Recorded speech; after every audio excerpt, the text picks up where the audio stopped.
Welcome everyone to the sports show with Bob and John and Mr. Raiders.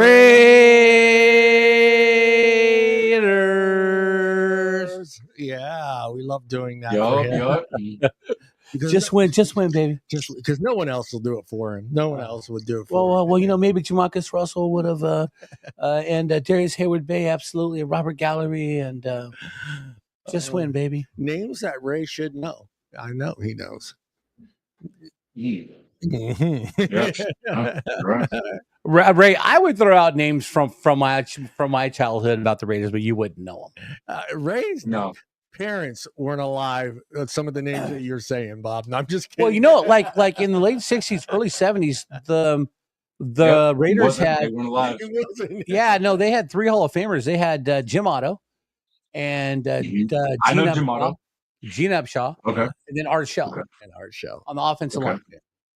Yeah, and then you had John Vella, and you had Daryl LaMonica, you had George Blanda, Kenny Stabler, Clarence Davis. I met Clarence Davis one time at the Black Angus, and he showed me his Super Bowl ring from 1977. Yeah. That thing was impressive. Yeah, that's when they were actually somewhat reasonable rings. They weren't all gaudy. They weren't all gaudy. Yeah. They got gaudy. I mean, they got gaudy. I don't know when they got gaudy. Yeah. Probably mid-90s they started getting. Oh, yeah, because you got to be bigger and better. You know what I mean? It's like, okay, how many diamonds did they have on theirs last year? Okay, well, let's put this many diamonds on ours. You know what? I'll tell you what, though. It's Clarence Davis. He was a nice dude, man. Yeah. He was willing to talk about everything. Yeah. We had a good conversation. But no, Clarence Davis was a good dude. Even though he's a Raiders, I wasn't a Raider fan, but he was a good dude. Yeah. I'm going to do this here. The average cost of a Super Bowl ring. Let's see what they're up to. Pricey. Huh? It's going to be a little pricey there. What do you think? I'll go with Bob. Bob, go ahead. Average cost now of a Super Bowl ring? Yeah. $250,000. Okay, that's high. That's a little high. That's a little high. Okay. All right. How about you, Ray? Ooh, $250K. Interesting. I'll say $200K. You guys are way high. I'm surprised by this. Now I'm going to have to double check this total because it seems a little out here. All right. They're saying the average cost is between 30 and 50,000. Now again, no. So is that of all time? No, that's today, 2024. So November 19, 2024. That makes sense because they are buying in bulk. You're going to get some sort of... discount on diamonds and stuff. And they're probably not using the highest quality diamonds. No. Because you got to make so many rings. Because you make rings for the players, rings for the front office, rings for everybody in the organization gets a ring. Now, the people in the organization, their ring is probably not as big as the players. It's a little cheaper looking, but I'm sure that the team players, the staff, I'm sure they're getting the $50,000 to $30,000 range one. Yeah. So, Ray, what do you think, man? You're like the ball boy on the team. You're in charge of keeping track of the 12 footballs during game time. Your team wins the Super Bowl. Next thing you know, Ray Sandoval, come up, get your ring. You're like, oh, son of a bitch. Yeah, and then how quickly are you at the pawn shop? Yeah, how quickly are you at the pawn shop, Ray? Nah, you got to sell that like to someone that has sentimental value. You sell that to the right person, they'll pay a nice penny for that. Oh yeah. You say if the Raiders won the Super Bowl and you were the ball boy and you needed the money, you're definitely gonna sell it to an old time Raider fan. I got a guy, man. I got a guy. My boy Dave Victorino will buy it. Hey, you know what's funny is though, every pawn shop in the area that you live is going to know that you're the ball boy and you got one of those rings. They're probably hitting you up. Yeah. Hey, Ray, I'll give you a deal on your ring. Every pawn shop in Vegas would be like, hey, where's that ball boy live? You guys know where that? What's his last name again? Yeah, the guy on Pawn Stars. You know. Yeah. Check Facebook. I'm sure his picture's on Facebook. Yeah. Oh man. I know I'd pawn that sucker off. What we're going to talk about, the Bengals $276 million deal with the Jamal Chase and T. Higgins. We're going to dig into that money. I'm glad that, we'll get into that, but I'm glad that they took the initiative and they didn't let it get to the point where giving him another contract, franchise tag, and then going through that whole process and the nonsense like the Niners went through. So it's a smart move on their part. And then we're going to talk about Aaron Rodgers. Aaron Rodgers finally signing his deal. We're going to get into the pros and the cons of that situation. And Bob, what do you got? What does Bob Sharp want to talk about today? Oh, Bob Sharp is talking about the social media war between Riley Gaines and Simone Biles. Ooh. Okay. I was going to get into too. I had her name on the tip of my tongue. I had her name on the tip of my tongue. But she is pretty much. She could have played for the Detroit Pistons back in the '80s, and she's playing in the WNBA right now. And she likes pulling hair and knocking other players. Oh, Dejounte Carrington, poking people in the eye. Poking people in the eye. She got them long ass fake fingernails. Yeah, she's got herself into a little situation. Got fined heavily. Yeah, absolutely. We're hoping this sets. She should have. Yeah, it was pretty flagrant. Yeah, pretty flagrant. So we're going to dig into that. Ray, do you have anything you want to dig into today? No, nothing on the Raiders end. It's pretty slow right now. OTAs just ended, so there's nothing specific right now that I have to cover. Do you want to go into that Ice Cube article, or do you still have it? You want to go into that today? It's okay. No, it's all right. All right. We don't want to leave our Raiders compadre out of. Oh no! We do have a logo for the top right hand side. Yeah, we do. We use it from time to time. Yeah, we do.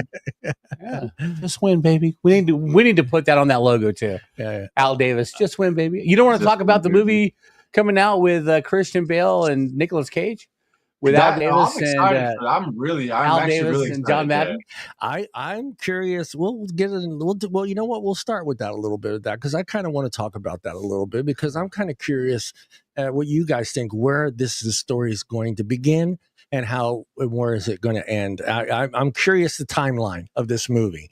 Yeah. Are you kind of curious of where this movie is going to start? I know it's going to start with him eventually saying I'm leaving. I'm going to. Well, no. Yeah, but I think where the timeline is going to start is John Madden was an offensive lineman. Right. He was an assistant coach. I think it's going to probably start with assistant coach and putting him in charge. And then what did he coach? 10 years? 10, yeah. And it's probably going to go. It's got to be the Super Bowl years. He only won one Super Bowl. That's what I'm saying. But 1977. It's got to be that era. Yeah, but that was toward the end of his career though, because he bailed like the next year after because Tom Flores came up. Yeah. And Tom Flores was the coach in 1980 when they won the Super Bowl in 81. Yeah. And for you, Ray, this will be like a history. This will be like watching the History Channel for you. Yeah, that's true. It'll be like my own little personal Raiders channel little moment. Okay. It says we've got filming begins April 2025. Right. So it started. And it's expected to continue until July. The movie will chronicle Madden's journey from his Super Bowl winning days with the Raiders to his iconic voice in football. So they are. Okay. It looks like it's going to be two pieces. Right. Yeah. Right. So his head coaching with the Raiders going on to being the analyst, the voice of America for like 15 years. Him and Pat Summerall. Talk about a sweet deal for Madden. Yeah. EA Sports. I mean, getting that deal and getting his name on all those games and having to do fucking absolutely nothing but just have your name on that box. I'm curious what that contract deal was for him. I buy it every year, so I'm contributing money to him every year. Yeah. And to his family. Yeah, you're contributing to his family. And it's crazy to his family, yes. And I'll give it to them with the game because I used to do that too myself, but it wasn't for me, it was for the kids. But they did update the faces. The faces got better, the gameplay got better. The stats were close to what the player's performance would have been on the field. It wasn't like back in a Techno Bowl. Remember Techno Bowl? No, Ray doesn't remember. I tell you, I know what Techno Bowl is. Yeah, Bo Jackson was untouchable, and they made sure that you could never tackle Bo Jackson. So there's a joke where every game, Family Guy does it, where Peter's Bo Jackson and it's the kickoff return, and he runs back. He doesn't get over the touchdown. Yeah, but he turns around and goes back the other way, and people were still diving at him, and he eats up all 5 minutes of the time. Oh wow! And goes back and then scores a touchdown with 1 second left. Hilarious, but it wasn't that bad. But it was, the game. I seen the new ones, and I'm pretty much blown away. I'm blown away. The detail to the field, the game, the players, everything. Pretty neat. Good for them. Hopefully, it's a good movie. They don't show. I was looking for timeline, but I'm sure it's going to be at least 2 hours. It's got to be 2 hour movie for and that was back when it was in Oakland. Yeah, just the people who deserved it, the fans and stuff, and it's just like, because I was in Missouri when they won the Super Bowl. Yeah, but I lived out here when I was a kid, and never going to ball games and stuff because my dad was in Vietnam, and you never realized how close you were to what was going on. You're like an hour and a half drive. Yeah. But you never realized, because it was a million miles away, because we never left Modesto unless my dad was home. Yeah. And Dad wasn't a big football fan.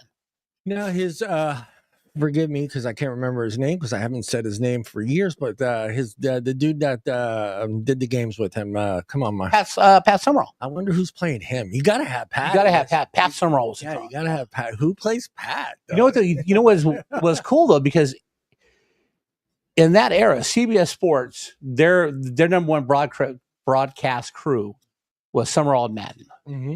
So NBC, their number one crew was Dick Enberg and Merlin Olsen. Yeah. That was a good crew too. That was. Yeah, both. I mean, Merlin was great, but Merlin didn't have the energy that John Madden did. No. And I think that's what brought more casual fans to watch, was because of his enthusiasm and how he explained the game. Oh man, with the marker. Yeah, with the teleprompter and stuff. Oh, look at this guy here. Boom. These guys are going to come block this guy. This guy's not going to pay attention. This guy's, oh, dude, if you've never seen Frank Caliendo live doing John Madden, it's phenomenal. And Madden hated it. Yeah. Madden, I mean, Caliendo got the chance to meet Madden one time, and Madden wouldn't meet him because Madden absolutely hated him. I loved that. We're just watching with the, and then of course we had every Thanksgiving, the turkey. Yeah, he was the CBS game. Yeah, and they still do it. It was the 6-legged turkey. Yeah. Everyone got a drumstick. I remember when that six. Yeah, then it became the turducken. I was like, where'd you get that turkey with 6 legs? Turducken. See, that's what I know it as. Yeah, you put a chicken inside of a duck inside of a turkey. Yeah. I would eat that. I'm not a big Jason. The Bills fan is in the house. I'm not a big duck fan, but I'm sure the juices that emerge from the turkey, the chicken into the duck must make it amazing. I mean, I love chicken and I love turkey. Duck is just oily. It's oily. It's weird. It's oily. It's got a different taste. Yeah. I mean, had duck. Really? Yeah. It's the cuisine of the rich. Unless you go to Chinatown, you can get one hanging. Yeah, you get one hanging down. Yeah, go to Oakland down by Jackson Street before the Alameda Tunnel. They're all hanging in the window, ducks, and Well, if you go to Chinatown in San Francisco, you'll see them hanging, defeathered and orange. Hanging from the windows. Yeah, it's crazy. Oh, all right, let's get right into this here, boys. Let me get to the first one. We're going to talk about the Bengals $276 million deal with Jamal Chase and T. Higgins. T. Higgins and Jamar Chase. Chase was entering the final year of his rookie deal. A fifth-year option was expected for $21.8 million, while Higgins is a franchise tag for the second year in a row, set to be a 1-year deal for $26.2 million. However, the Bengals decided to open their wallets. They opened their wallets, Bob. Well, because they had already given Joe Burrow $55 million. Yeah, paid both long-term, locking Chase up for 4 years, $161 million contract, and Higgins for a 4-year, $115 million deal. Chase is now the NFL's highest paid non-quarterback. Yep. And then you got Joe Burrow's making $55 million. I think it's great. The guys are getting their money. Jamar Chase is worth it. Yeah. Got no issues. Here's my problem, right? You're tying up about 45 or 50% of your salary cap on three players. Three guys. Who's going to play defense? You got to, you're going to have to keep drafting rookies to play defense. And who's blocking for you? Because if you're not paying your offensive line, what's the point? Yeah. Yep. You just to your point, they just lost one of their offensive line in Alex Kappa, who didn't have the best year last year, but he was with Tom Brady with the Bucs when they won a Super Bowl. Mm-hmm. And so they lose one of their offensive line, even though they already struggled. And then you invest money into two of your wide receivers. And I agree with you, Bob. Investing it into Jamar Chase, yes, that makes sense. Yeah. But investing that amount of money into a T. Higgins, you're paying him essentially low-end wide receiver one money. Yeah. And that's still a lot of money. And to your point as well, you have no defense. Trey Hendrickson still has not signed. He's holding out. Yeah. Your best defensive player has not even on the team as of right now because his contract, he's looking to go somewhere else. I think it's more than likely it's going to happen. They had a shaky defense to start out. Yes, exactly, John. Exactly. So if your defense was already in shambles, had no pressure, and you were constantly in an offensive scoring battle all game because your defense couldn't stop the opposing team from scoring, losing your best player on the edge is going to just make it even worse. Yeah. Yeah. Where do you put this combination 1 and 2 in the league? Where do you put them? Top 5? Oh, in the league right now? Top 5 for sure. Oh, yeah, top 5 for sure. I say top 2, top 3 though, but top 2. Oh, yeah, absolutely. Yeah, because because you got Devontae Adams and Puka Nacua. They're the top three. And you got Tampa, and you still got a Mike Evans and Godwin. You still got a, they can be 80 years old as long as they're still on the same team. It's awesome.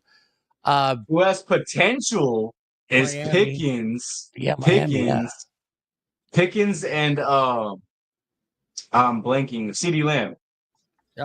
With Dallas. Yeah, Pickens and CeeDee Lamb. Yeah, I mean that's potential. They have potential for that. Yeah, they have potential on that too. It's just there's a lot of teams that have a great number one, but with T. Higgins and Jamar Chase, they're top 3. They're top 3, and even on the outside of 5 looking in, DK Metcalf and Robert Woods, with Pittsburgh. Interesting. You think you would put them in a top 5? No, I said just outside top 5. Okay.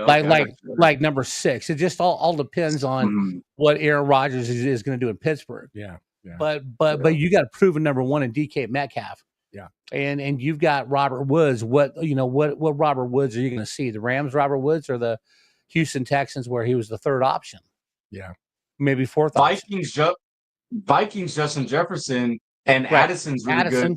But Addison is one of those. He's a really good 2, but I don't think he could ever be a 1. He shines and is able to do what he does because he has a receiver like Justin Jefferson that gets all that attention. Yeah. Well, and actually, if the Giants can settle their quarterback, what's going to happen there? They've got 2 young wide receivers, Wan'Dale Robinson and Malik Neighbors. Yeah. Ooh, I like that. You know what? Since you're on that topic and on that type of wavelength, Bob, I got another one for you. Brian Thomas Jr. and Travis Hunter. Yeah, you know what? And Jason just brought up a great point. Amon St. Brown and Jameson Williams. Yep, that's true. That is true. Yeah, that's a great combination. It's going to be interesting. But right now, Chase and Higgins, I would have. I mean, if I was Cincinnati, and I'm not Cincinnati, and T. Higgins, nor do you want to be. No, nor do I want to be. T. Higgins, I would have flipped a coin, and if he didn't take my initial low offer first, I would have. There was so many good wide receivers in the draft. There was. Emeka, the kid from Ohio State, going to the Buccaneers that far down. Cincinnati could have had him alongside Jamar Chase. Yeah. And that would have been an incredible duo. Yeah. And now, and we're all waiting to see, number one, how Tank Dell's broken leg comes back with Nico Collins in Houston.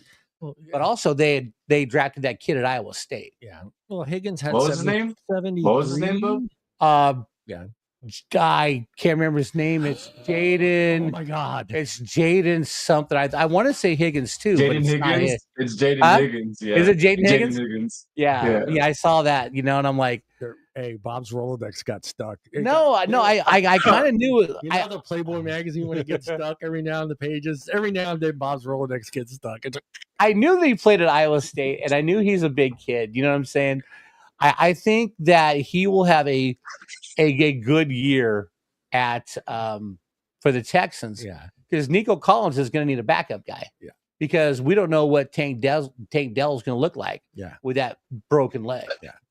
Well, here, I'll go through Higgins' stats here. Yeah. And again, let's keep in mind who the number one is there. Mm-hmm. And just getting the ball is going to be a challenge when he gets a chance to get the ball. He had 73 receptions, 911 yards. Average was 12.5. His longest was 42, and he had 10 touchdowns. Mm-hmm. So, I mean, with Jamar on the other side, that's decent numbers. Mm-hmm. With Jamar, he had 127 receptions, 1,708 yards. Average was 13.4, longest 70, 17 touchdowns with, I think, a yard. YDS. What is YDS? Yards.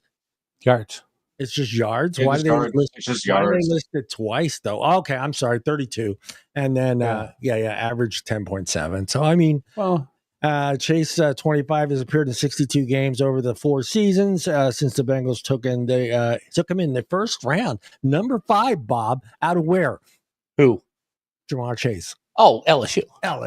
See, that was year. Hold on. LSU, baby. No, LSU. That's the year that they won the national championship. Yes. Now, look, this is what they had. All right, Joe Burrow quarterback. Yeah. Clyde Edwards-Helaire at running back. You had Justin Jefferson and Jamar Chase. Yeah. Oh my son God. of a bitch! And these are the crazy numbers. Yeah. Now, did he stay for all 4 years at LSU, or did he leave as a junior? I think he might have played 3 years. Yeah, okay. Oh wait. Here we go. All right. So no, he did stay for 4 years. 4 years. So he caught 300. I'm spitting on my own mic. Yeah. 395 passes, 5,425 yards, 46 touchdowns, while making the Pro Bowl. And 2 All-Pro teams also won the Offensive Rookie of the Year in 2021. Yeah, pretty impressive. Dude, they were loaded at LSU. You know what, though? I was just thinking of a couple of things, though. If Miami had a better quarterback, they would have the best duo with Tyreek Hill and Jalen Waddle. Oh, yeah, for sure. And then you got to look at the Eagles with Devontae Smith and Smith and Brown. Yeah, AJ Brown. Yeah, AJ Brown. Hold on. I will put them. Those are the 2 receivers that Texans drafted. Yes. Yeah. Hey, Jaden Higgins. Say hello to everybody on Twitter. Say hello to everybody on Twitter, because we're on Twitter now, guys. Hello, everybody on Twitter. Don't be afraid to comment on Twitter, guys. It doesn't come up on our thing, but I will make sure. I'm looking at Twitter right now. So if you do comment with a question, I will copy and paste it to the show, so it'll come up on the show like this. Yeah. All right. So just to let you guys know that we see you out there, and just comment. You got a comment or a suggestion for Bob? Yeah. Okay, go ahead. Oh my good. Higgins 26 was a 2nd round pick, number 33 overall, out of where, Bob? T. Higgins, I couldn't tell you. All right, Clemson in 2020 NFL draft, 5 seasons. He's appeared in 70 games, catching 330 passes for 4,595 yards and 34 touchdowns. You see why they gave him the money? Oh yeah, I see why they gave him the money, but I'm thinking, you could have saved some money and put it on the defensive side of the ball and drafted a rookie. Yeah. But how much I'll go with Ray first here. How much influence you think Burrows had on making sure to sign at least both of these guys, or one at least? Well, we know they're not going to let Jamar Chase go, but you think Burrows had a little bit of hey, I need both of these guys? I think he might push a little bit of that for Jamar Chase, but I don't know that I could say he that he did the same for T. Higgins, knowing that they also have a terrible defense and need help for the defense. Because if they don't improve on the defense, these are quarterbacks. These are NFL quarterbacks. They're smart enough to know if their defense is not up to par and they're constantly, the offense is constantly out on the field, they're going to be tired. They're going to be drained. They're going to be taking hits. So he's aware of this. So I think he probably pushed a little bit for Jamar Chase because he is an elite wide receiver and he makes Joe Burrow's job that much easier. But I don't think he probably pushed the same, for Higgins. Yeah. What do you think, Bob? Well, I think if Joe Burrow was concerned, he would have taken a pay cut. Look.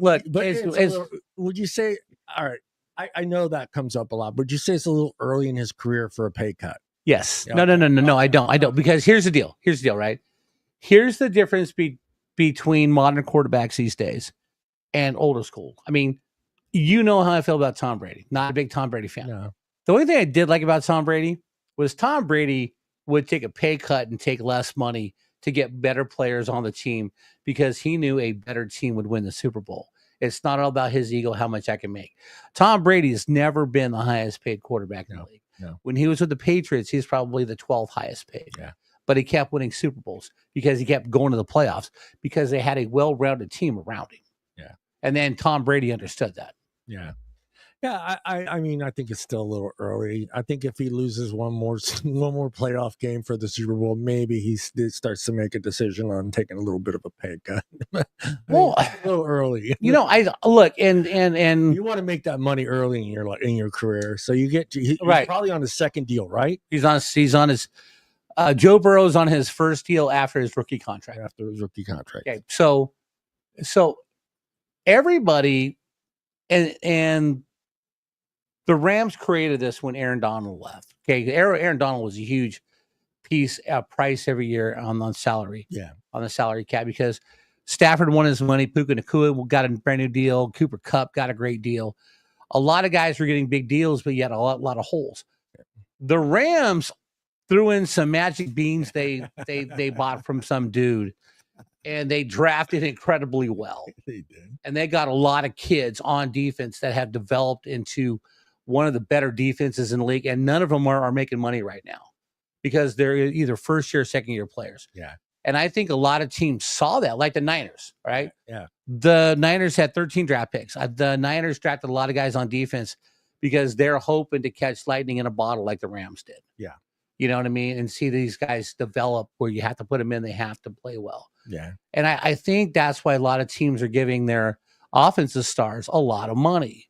Because, hey, we'll just do what the Rams did and draft rookies and hope they can gel. Yeah.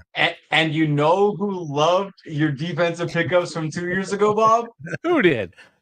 There you go. This guy. You know who also liked my defense? This guy. This guy still, although you know what though, with Chris Paul playing middle linebacker, because we haven't had a great one in a while. I think that's the Rams' weakness. I think I'm curious to see how he plays, man. But if we can solidify the middle, stop the run, everybody else in the league is fucked. Yeah. Yeah. I hope so. Absolutely. I'm not worried too much about. Well, I won't say I'm not worried about our division because the Niners are always the Niners, no matter what they look like. Last year's a fluke. A lot of people got hurt. Yeah, a lot of people got hurt.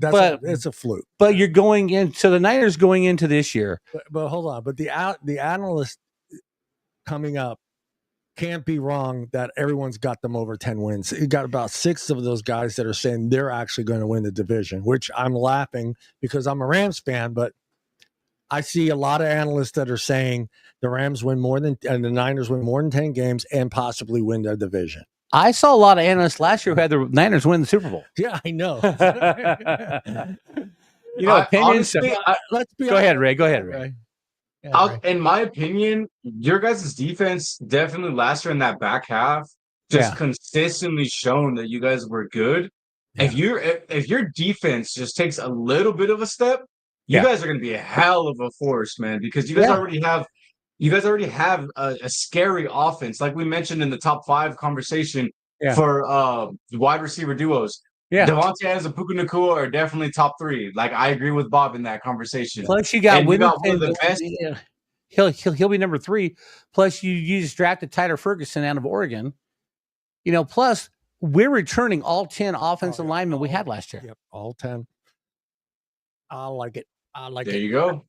What was I going to say? Oh no. But let's be honest. If there wasn't the controversy with the Niners in the beginning of the year with contracts, if there wasn't the injuries and McCaffrey was healthy, I could see them actually winning that division if everything would have been okay for them. Right. I could see them beating us with that team. Yeah, but it didn't happen. No, it didn't. But their defense was still. That's a big if. McCaffrey got hurt. You can't change that back now. Well, plus Drake Greenlaw was out the whole season.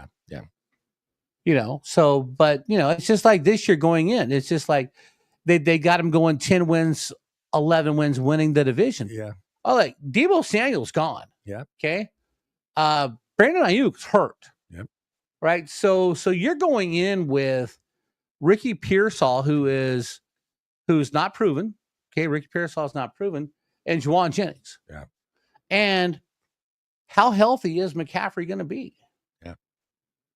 I mean, this is not. Last year was not his first injury that he was out for the whole year. No. This is like the second or third time because he got hurt with the Panthers a lot. Let's go into Cincinnati's defense in 2024. The NFL Cincinnati Bengals defense ranked 25th. Yep. In points allowed per game with a total of 25 points. See, now I see that number and I could be wrong, but I know they had somewhat of an off season last year as far as their offense, but I could picture them making more than 25 points. Well, absolutely. Yeah. Well, yeah, but how solid is their run game? Yeah, the run game was just horrible. Per game, according to Yahoo Sports, Ray. Yahoo Sports. They still exist? Yahoo Sports still exists. I have not clicked the Yahoo Sports link, and I can't tell you how long. Right? Well, a lot of writers left and went to the Atlantic. Yeah. So. Yeah, I can't even think of the last time I clicked on a Yahoo link. They also ranked 25th in total yards allowed per game at 348 yards. In passing yards against, they ranked 21st with 223 yards per game. And their rushing yards against, they ranked 19th at 124.84 per game. Yeah.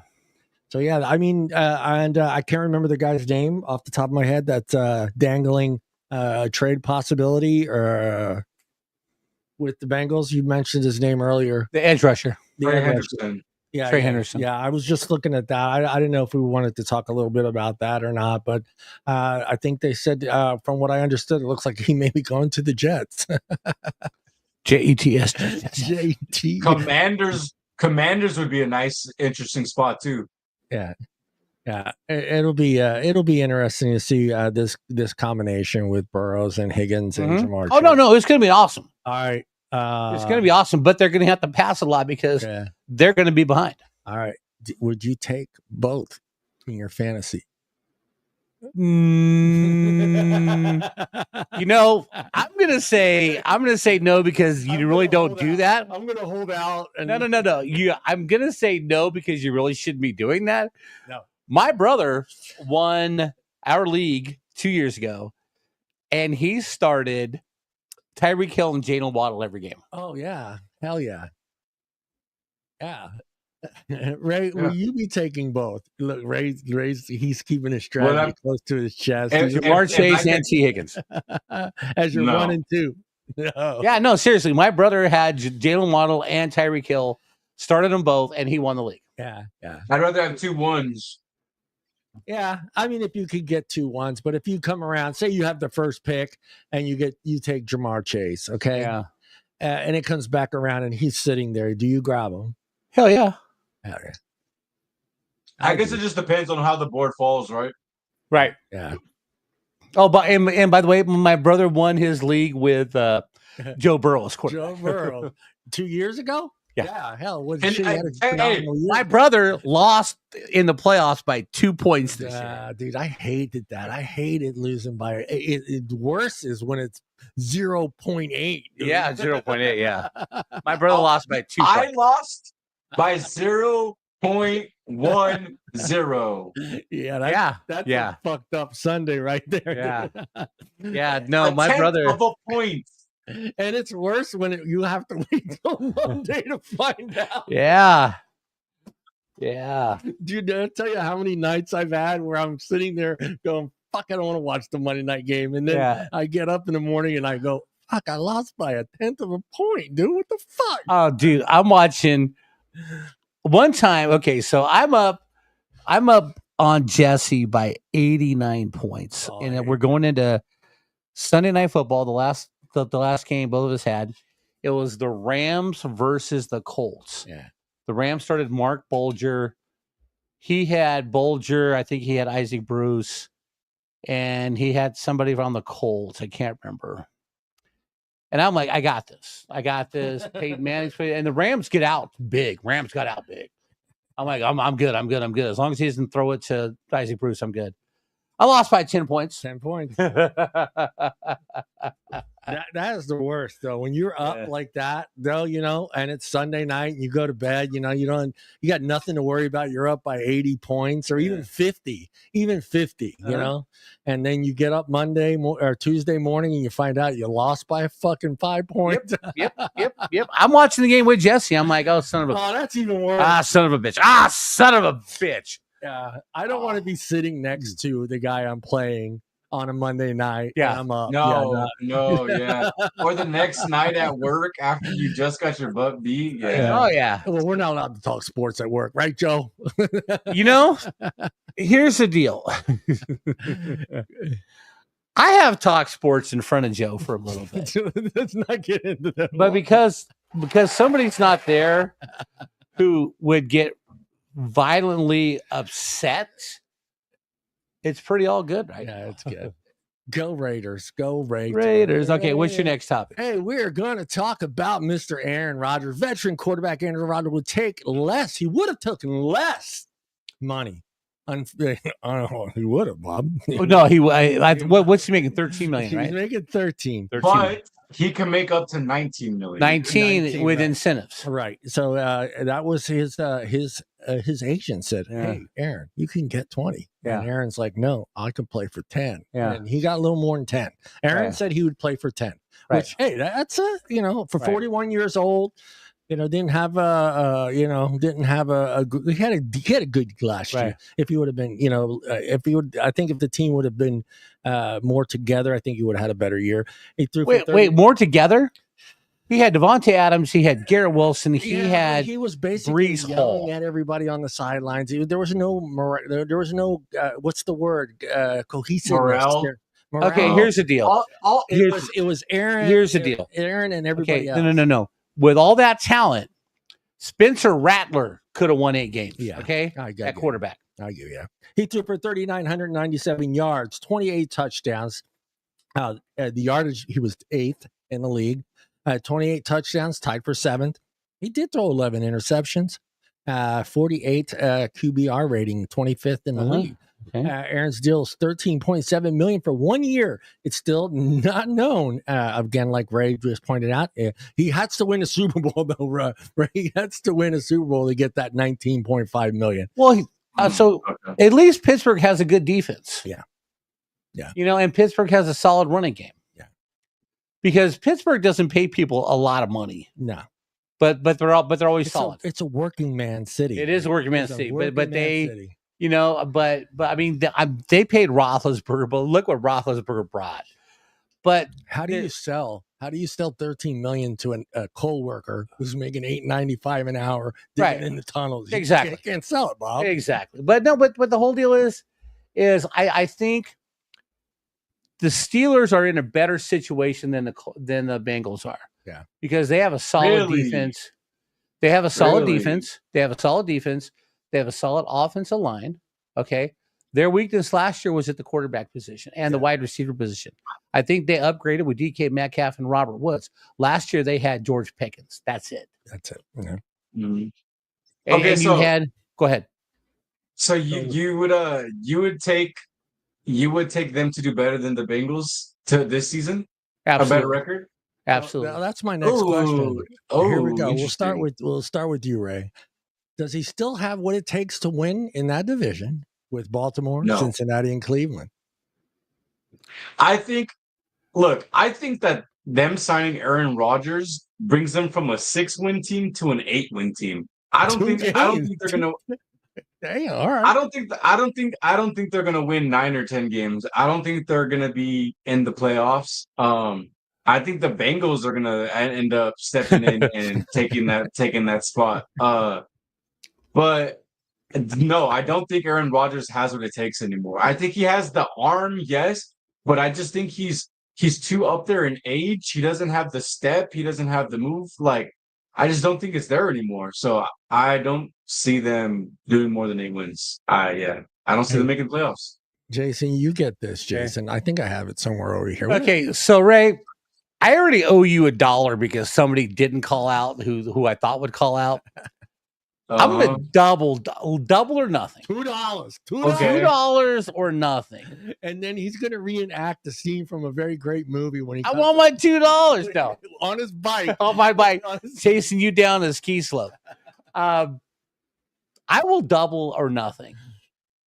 I will say that Pittsburgh has more wins than Cincinnati. There's a lot of money on the table. Make it $5, and we got a deal. Okay, wow. I will pay you the $1 that I owe you. All right. And then we'll go. No. I will pay you the $1 I owe you. How about a farmer's? Okay. No. Breakfast burrito. Hold on. I will pay you the $1 I owe you, and I will bet you lunch from Crispy Crunchy Chicken. Can you get that? Yeah. Okay. Yeah. They have one on Lander. I will show up. If I lose, I will show up when you show up to work. I will have a 3-piece with a biscuit and a side of either jambalaya or red beans and rice. Biscuit, baby. Okay. Not the breakfast burrito. And I'll pay for the same thing for you to get the crispy chicken. Absolutely. That okay. All right. I like you know what? You know what? I might even go 4-piece. Ooh, 4. I might even stretch out. I will stretch out the whole $9.99. Okay. I like it. Damn, I like it. Damn. Or does that come with an extra biscuit? Because there's 4 pieces of chicken. I will buy him an extra biscuit. I'll buy him a regular and a blueberry. Breakfast burrito was a crazy pull by John. I love the breakfast burrito, dude. Oh, Farmers. Well, you know what? Ray, I will give you your choice. You can either have the 4-piece chicken tender meal, or you can have the breakfast burrito.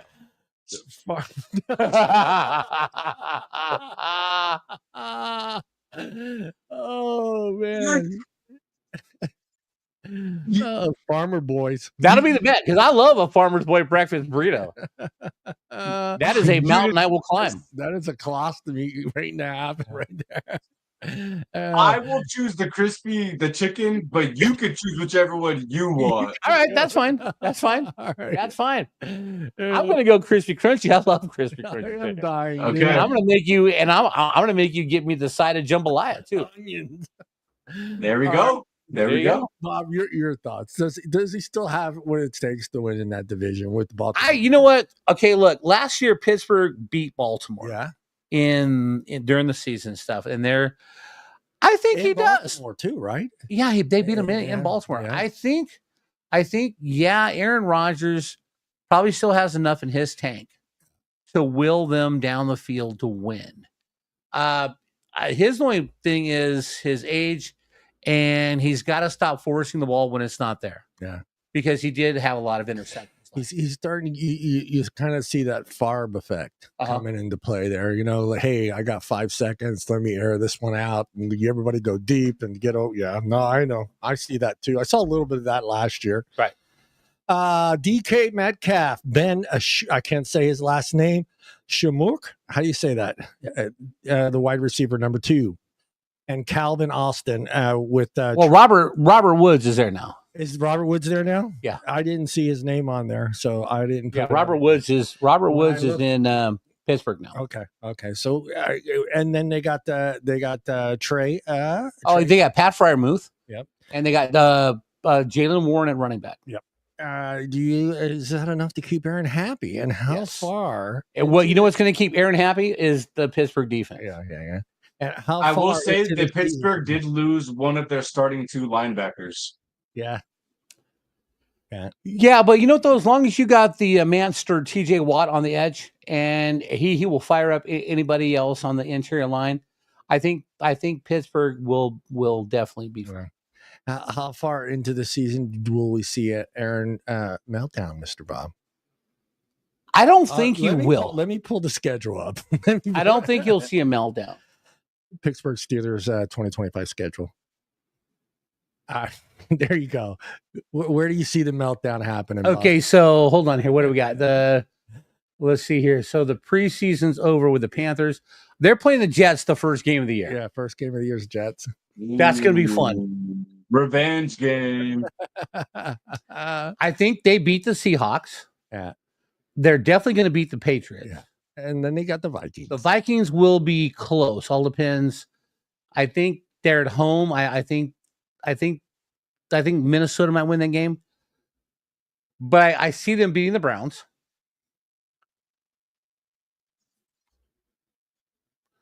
The Bengals. That's it. In Cincinnati, October 16th. Oh, that's the meltdown. There's the first meltdown. First game. Yes. Jason. He gets outclassed by Joe Burrow, and it's a downhill slope from there. Bengals take it the rest of the season. Well, they got Packers right after that. They got Packers right after that. So when the Packers are coming into Pittsburgh, I think they can beat the Packers. I know they're going to beat the Colts. Yeah. They got to go play the Chargers on the road. Yeah. I'll give the Chargers that. Yeah, I think the Bengals coming into Pittsburgh, I think we'll give that to the Steelers. The Steelers will beat the Bears. But hold on, scroll up. Jason. The Bills are coming into Pittsburgh on November 30th. Meltdown number 2. I think it's going to be a better game than people think it is. Yeah. I think the Bills will probably eke one out, field goal game. Ooh. But I just, everyone doubts Josh Allen, except for Josh Allen. Everyone doubts Josh Allen except for him. Yeah. And I think that he will definitely Steelers Ravens. But they got a tough. That's a tough. Yeah, but see, the whole thing is Steelers Ravens is testing December, and it all depends on who's healthy, who's not. Yeah. So, but because it's in Baltimore, I'm going to go Steelers. I mean, you look at those last 5 games. Jesus Christ! Oh yeah. So here's what sucks. Yeah, with the last 5 games, you got to play the Ravens twice and the Lions. Yeah, that's nuts, man. You're gonna beat the Dolphins. You're gonna beat the Browns. Do me a favor, pop up Cincinnati's schedule. Let's go. I love it, Bob. The odds are looking good. All right, let's go. The first game of the year: Bengals, Browns, Bengals. Yeah. Bengals, Jags, Bengals. Yeah. Bengals, Vikings on the road. Yeah. Ooh, that's a good game. Bengals. Yeah. It's too early. It's still too early for JJ. Yeah. We'll go Vikings there. I wasn't sure what. So this is always very intriguing. The Bengals are going to the Broncos. Okay, I'm taking the Broncos only because they play in a mile-high altitude. Yeah, it's tough to breathe. Yep. And that defense. That's and plus Bo Nix is having a second year. Lions Bengals. That's gonna be a great fucking game. Yeah. All right, I'm calling it right now, Ray. Lions Bengals is 41-39. Jesus Christ! Yeah. Well, neither team's great on defense. No, none of them. Who are you taking? Yeah. Who are you taking though? 41-39. Bengals. I'm going Bengals just because Jamar Chase. I think Jamar Chase is better than Amon. I think Jamar Chase is better than Amon St. Brown. Oh my gosh, John, who are you taking? I'm taking Bengals in that. Yeah. Oh damn! I'd take the Lions on this one. I'm only taking it too because it's in Cincinnati. Yeah. Okay. So scroll up. Yes, sir. So I got Bengals, Packers before Bengals, Steelers. Yeah. And the Bengals have to play in Green Bay. I'm going to go Green Bay. And then the Steelers, Bengals, already said the Bengals because it's going to be in Cincinnati. Bengals, Jets coming by Bengals. Bears, Bengals, Steelers because it's in Pittsburgh. Patriots, Bengals, Ravens. See. Yeah, this Now, is nuts. this is like bullshit. Yeah, that's who made this? Because the AFC North is playing all their competitive games the last 5 weeks. Yeah. So the Ravens have to play the Bengals, and then the Bengals Bills. I'll give the Bills. Yeah. Then 2 weeks, a week later, the Ravens are playing. Now. All right, look. I get what they're doing. You gotta feel bad for the Ravens because in a 5-week stretch, they got to play Pittsburgh twice and Cincinnati twice. For sure. Yeah, I think they did that just to make those games at the end of the year interesting. Instead of spreading them out in their division, playing in week 3 and then coming back and playing them in week 12. You know what though? But the Ravens did that to us. Look, I don't remember any Niner Ram game being that close. Yeah. So the Ravens playing Cincinnati twice and Pittsburgh twice in the last 5 weeks. Who says the Ravens win the league? Yeah. Because that's a pretty brutal ending. Go down. Yeah. Then I think the Bengals beat the Cardinals. What's the Bengals? What's the last 4 or 5 games for Bengals then? The last 5 games of the Bengals is Bills. Right. So all right. The last all right. So you got Bengals, Ravens, Bengals, Bills, Bengals, Ravens, Bengals, Dolphins, Bengals, Cardinals, Bengals, Browns. Yeah. So they got a brutal 3 weeks. Yeah. They got a brutal 3 weeks. Well, if you throw in the Pittsburgh game, they got 4 weeks, 4 out of 5 weeks where it's going to be the Steelers, Patriots, Ravens, Bills. Yeah. Ravens. That's ridiculous. And then Dolphins. Yeah, that's ridiculous. But then the last 3-4 games are a little it's Dolphins, Cardinals, and Bengals. Browns. Yeah. All right, guys. Let me get you into my last and final question. We don't wish ill on Aaron Rodgers, but Aaron Rodgers goes down week 1. Yeah. You got Mason Rudolph and Will Howard. I'm going Will Howard. I'm going to start Will Howard. I would go Will Howard. Will Howard is your future. Mason Rudolph has had a shot. He failed. Yeah. I'm going Will Howard. I will just sell the.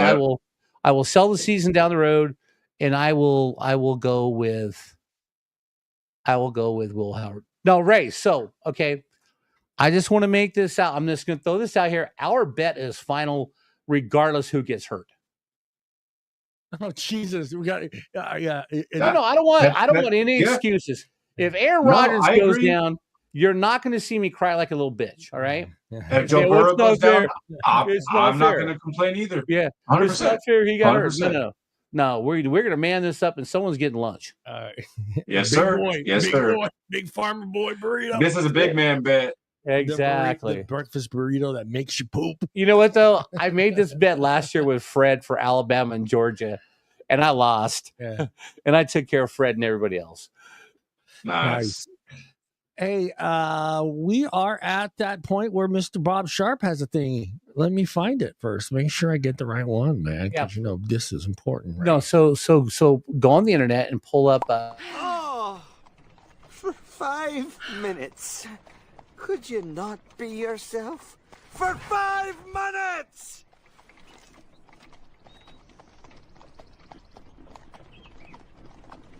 Are we there yet? All right. So this has been all over social media last week. It all started with there is a girls softball team in Minnesota. There's a biological male playing pitcher on this girls high school softball team. The dude is throwing darts, man. His ERA is under 1. Yeah. They won the state championship.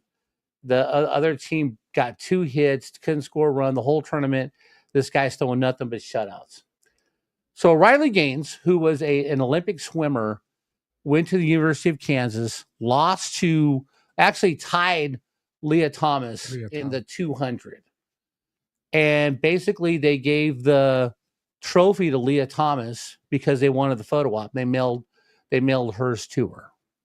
Okay. So Riley Gaines did a thing from Outkick about this male player who's pitching in girls softball. And Simone Biles comes out and says, you're sick, you're bitter because you lost a race to a man. You're against the transgender community. Blah, blah, blah, blah. You're a bully. Which Riley Gaines is 5'5", 130 pounds. She is not going to be bullying anybody bigger than her. She's not that big. No. And Simone Biles is just calling her out. So Riley Gaines made a comment back to Simone Biles about the whole thing. Yes, Simone Biles is probably the greatest gymnast that ever lived. Yeah, pretty much. No one is ever going to say anything otherwise.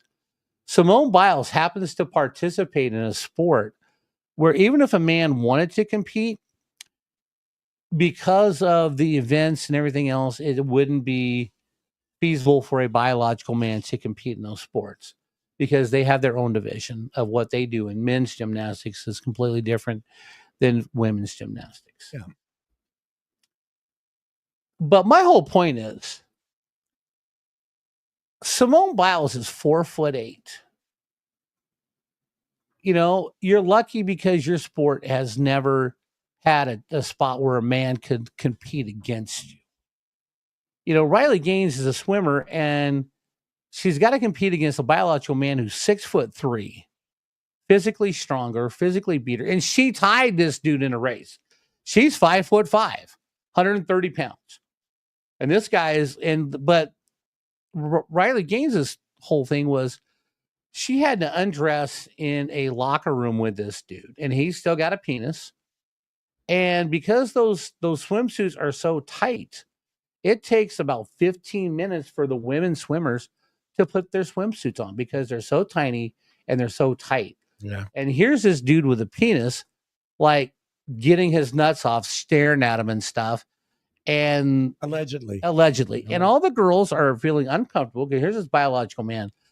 But for Simone Biles to call her bitter because she lost a race, which she tied, and bitter that she couldn't beat a man in a sport. Look, any other sport Simone Biles would have competed in against a man, she'd got her ass kicked.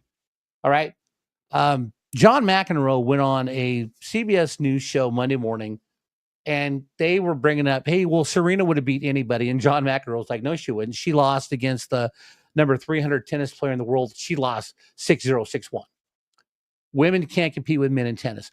And they all threw a fit. You should apologize. No.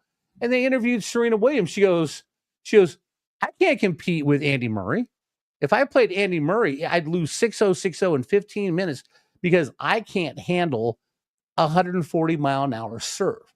Serena Williams even said men are physically better in sports. Women can't compete. And Nora O'Donnell, the fucking beat me. Hit the beeper. Oh, wait. I got to figure out which one it is. Hold on. Cunt. I found it. The purple. Okay. Remember purple. Wait, purple, right? Purple. Her eyes lit up. She goes, it's not true, Serena. You're the best in the world. She goes, I'm the best woman in the world. But Simone Biles had no reason to call out Riley Gaines. No reason whatsoever. And now, if you go on social media. Well, I read one thing which was funny that came up, and I don't know which athlete said this, but it was kind of harsh at Simone and saying if men were allowed to compete in women's gymnastics, no one would know your name. Right. Exactly. Yeah. But the thing of it is because it's the beam and everything else. Right. Yeah. If a man fell on the beam, God, it'd be up, right. It'd be up. But if there was a little dude strong enough who could do all that, you're right. Nobody would know her name. Why are you gonna put that in my head? That's because that's the first thing that came in my mind. The pain went down my spine. Right. But all I'm saying is we can all have our opinions on what's right and what's wrong. We can. Okay. Personally, to me, it's like what happened last weekend in Clovis. They had the CIF state championships in in Track and field. And they had a big protest because there was a biological male who won the high jump and the long jump because he's a man. Yeah. And he beat these other girls. State title. Yeah, state title. You had protesters on both sides. Yeah. Right? And they were like, well, you should let them compete. No, there should be a different division for, and now, I mean, for girls, that's why it's Title IX. That's why people fought so hard for Title IX in the 70s, to give women a voice in sports. Well, a state championship is the difference between going to a community college and a big time college. That's the difference between, and yes, there's a possibility she gets into another school, a high ranking college school, but still having it on your resume. Everything's about your resume in life. Is. Everything's about your, no matter what you're doing, everybody wants to know what you've done before. So having that on your resume where it says 2025 state champion, is a big deal when it comes down to not just, colleges, but endorsements and all the other stuff it all comes with it. And to lose that to a biological man is just, to me, it's just wrong, because that's like Bob's saying, Title IX is there for a reason. Title IX is there for a reason. And they fought so hard for Title IX. To protect women in sports and give them an opportunity to have sports in schools. We talk about it all the time. Football's king. Yeah, football's king. Football's the moneymaker. And I don't think a lot of people realize how much money from the football program goes into those other sports. It is, absolutely. And that's what people don't understand. It's just like, well, you guys treat football like it's like the god is the king. Football funds the fencing team, the tennis team, the gymnastics team. Football funds 30 sports that nobody goes to see unless they're parents, right? Yep. Or they're dating one of the players. Yeah. That's what football and basketball do. Yep. They fund all these other minor sports so everyone can have a chance to compete. Yeah. What do you think, Ray? I agree. I think that if you make that transition and you want to play with the same group of people that your biologically genetic makeup is composed of. So let's say you're biologically born a man, but you transition to a woman. If you still identify as a woman, but you want to compete and try to compete through the men's, okay, I get that. But playing, or even opening up a third, if they made a new league or a new, like you said, a new league, a new team, a new everything for that. But the other third option just is not fair, because if you were to take almost every sport and you take measurements, average times, strength, height, jump, everything in numbers, and you take those measurements on what they average, and just have the better numbers on every spectrum, damn near. So you just have an advantage genetically. So knowing that they go into that with an advantage is not fair for the women that are born naturally in their bodies and only can get as strong as they can get and can only push themselves to, these certain limits to go as far as their body can take it. Yeah. I mean, I'm all for whatever you want to do. That's up to you. What you want to do in your life and what you choose to be, that's on you, man. But when you start taking spots away from girls in sports, little girls that have worked since little kids, like we talk about how the Pee Wee football kid played from Pee Wee football all the way to the pros.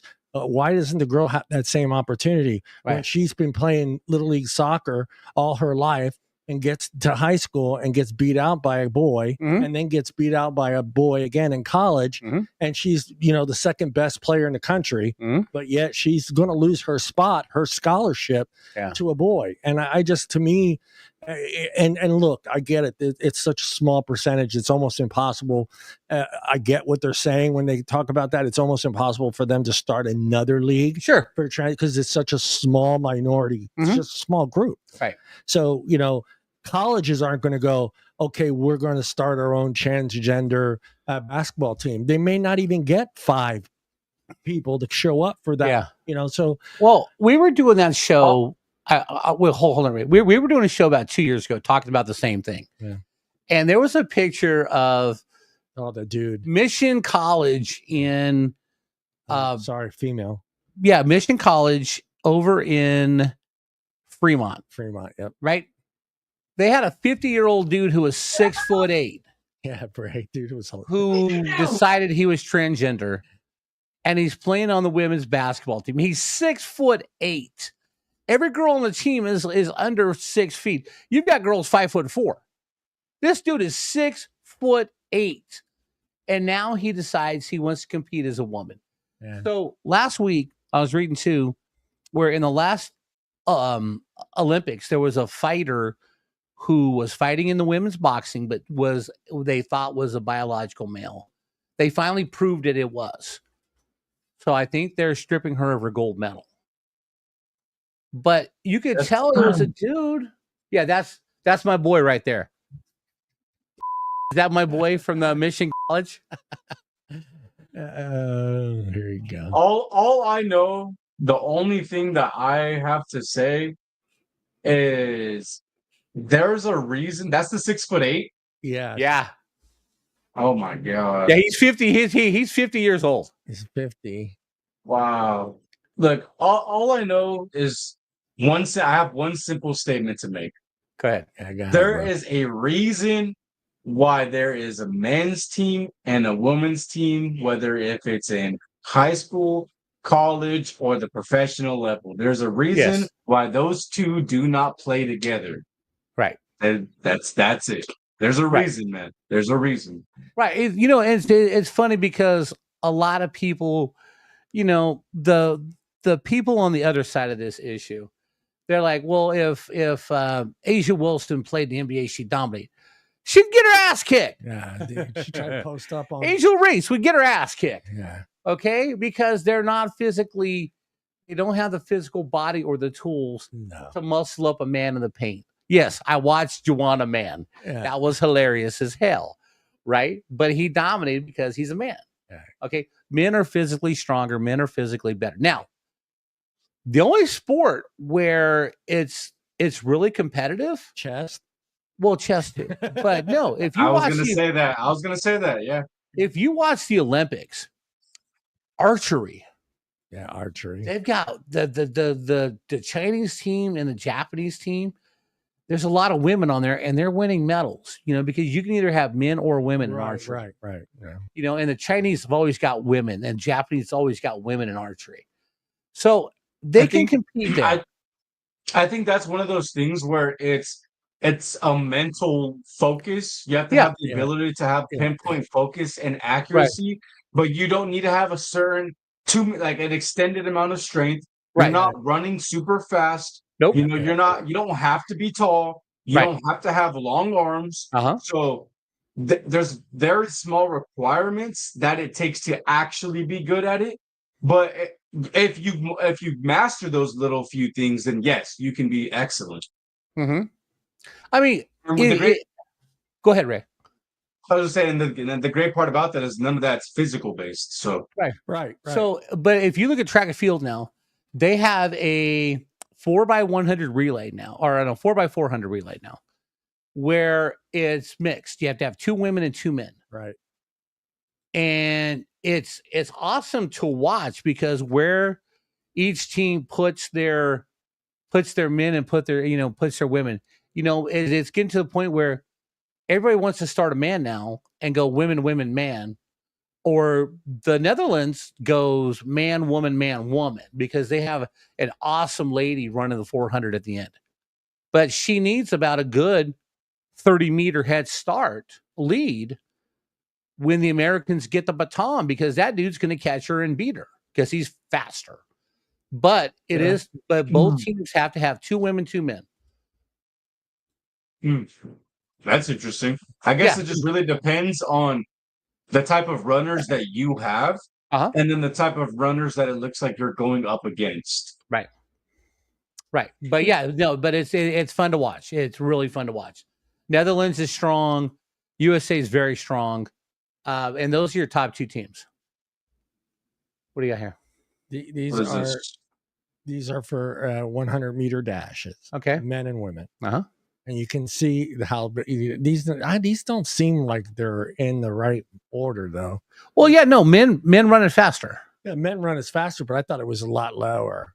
Well, look, I mean, if you they're right at they're right here. Yeah, well, by 2150, they're saying it's equal. Yeah. But you can see the men are still running lower, and the blue line is the man where it's always going down. Yeah. Pink line is like, I'm assuming it's women. Yeah, right. Eventually, they say that they're going to catch by 2150. I won't be around then. If I am, I would glad to watch it. 20. Dude, Ray, you'll be like 80, right? No, Ray won't be 80. I'll be 80. That's 125 years from now. Yeah, that's 100. Yeah, 2150. We'll be dead. We'll be dead. I thought it said 2050. Yeah, right, 2150. Yeah, 2150. I'll be dead. Yeah. I'll be I don't have any kids, so by then, yeah, I'm just making an assumption here. By then, I think you're going to start. If I hear somewhere, I think 2050, you're going to start seeing genetics be, where doctors are actually going to start splitting DNA and creating the perfect human, and that's where I think why you see. Look, yeah, if you're a man and you're a swimmer and you're rated 300th in your division, work harder. Yeah. Work harder. Yeah. Instead of feeling sorry for yourself, I'll say I'm a woman where I can win. Just work harder. Yeah. I mean, the people who are winning are working hard every day to be the top spot. Yeah. Okay. If you're mad because you're playing JUCO college basketball and you're not going to go pros, but you're bitching you should be playing pros. Yeah. Work harder. You should have got the Division I scholarship. Yeah. Work harder. That's all you need to do. Yeah. Well, we are done, Mr. Ray and Mr. Sharp. Hey, thank you to everybody over there on Twitter. We appreciate seeing you. I know it's difficult. You can't comment. We can't comment. We can't see your comments, but you can comment on there. We will post them on the show. But it's good to see that we pulled in a good 16 viewers over there on Twitter. Hey, nice. Thanks, Twitter. Thank you, Twitter. People. And if there's anything you want us to talk about, let us know. Let us know. What's on your mind? What else you got, Bob? We're out of here. What do you want to say? It's going to be a good weekend for baseball. The Dodgers got to play the Padres, then the Giants. So the National League West is up for grabs this week. Yeah. Yep. All right, Ray. Anything you want to leave off on? No, I'm just looking forward to the training camp when our team start putting pads on, man, because that's when things will look a little different. When you're practicing without pads versus putting the pads on. So are the Raiders still practicing in Napa, or are they in Vegas? No, they decided not to go to Napa. All right. Well, were they having preseason training? I don't know. I think didn't they build a facility there for their training? They did in Napa. I know that. Honestly, I'm not sure. I just know they were going to go to Napa, and then they canceled it and changed their minds. Facility. Henderson, Nevada. Well, ask them where the training camp's going to be. Oh, training camp. Oh, okay. Raiders training camp. With the Raiders back in Vegas to finish training camp. Costa Mesa. Oh, so they're going back to LA. They're going back to LA. Really? Yeah, dude, road trip. If you've never been to training camp, go, dude. It's a lot of fun. Yeah, because most of them are free to get in. Yeah. Just to watch is free. Yeah. And then you can get autographs and stuff. Yeah. Yeah, and you get real up close, especially if you get there early. You get up front there. You can, as they're coming in, you can stand right there and get signatures and stuff. It's fun. Yeah, it's fun. And what's cool about it is you get to see their faces. You know what I mean? Right. They're not worried about having their helmets on. They're walking around without their stuff on. When I went to the Pro Bowl in Hawaii, I'm sorry to cut you off, John, but when I went to the Pro Bowl in Hawaii, the worst part about walking around the beach and seeing all these dudes, unless they were like Marcus Allen famous, you didn't know who they were. They were just big dudes. They're just big guys. Because most of them you don't get to see without their helmet on. Yeah, you don't. But, the Marcus Allens, the Keyshawn Johnsons, Phil Simms, those guys, you know who they are. Yeah. But like Kevin Dyson, I had no idea who Kevin Dyson was. Yeah. I'm standing next to him. He's playing for Tennessee. And my friend Kathy goes, "Do you play football?" Well, yeah, that's And he goes, "Yeah, I'm Kevin Dyson." She goes, "Can I get your autograph?" yeah, I don't know who you are, but I'm sure it'll be worth it someday. Yeah, no, it's neat to see their faces, especially like out without the pads on and just kind of walking around and talking to you. So it's a cool experience. Yeah, Ray. you got to go, Ray. Yeah, it's a very cool experience. All right. Unfortunately, my first time was with the Niners training Me camp. too. My first time was the Niners. UOP, when they went to Wow. UOP. I was in Rockland, because I had a broken ankle or a sprained ankle. I was in a cast. Me and Buddy went to Rockland. Yeah. All right, I was going to say bastards, but I don't want to say that because we're so close to the end of the show. I don't want to. Plus, your granddaughters are here. All right. You guys look into the camera and say goodbye to everybody. Bye. Goodbye, everybody.